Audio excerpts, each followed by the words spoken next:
Tele intrecciate di vite che respirano il sole.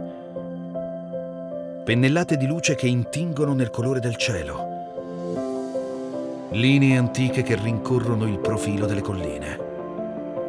La nostra terra è un dipinto, il racconto di una storia millenaria, narrata nei nostri castelli, custodita nelle nostre chiese e incastonata nella pietra come un gioiello di rara bellezza.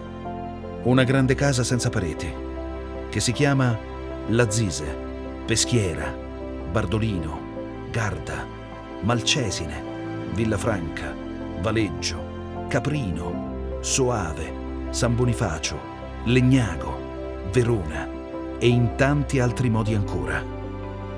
La nostra terra è un libro infinito, a cui questo temporale chiamato virus ha strappato la pagina più importante. Noi.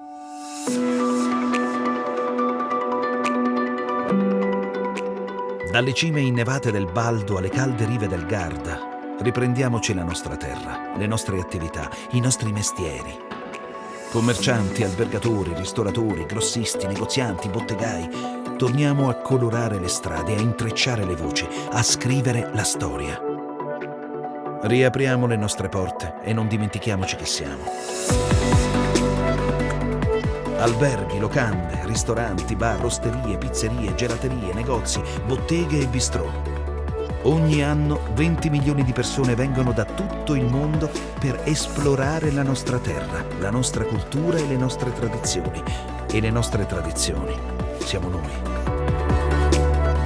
Non esiste dipinto senza soggetto, né racconto senza personaggi. Riprendiamoci quello che ci è stato tolto, perché senza il suo popolo una terra scompare. Confcommercio Verona, la nostra terra, il nostro popolo, la nostra provincia.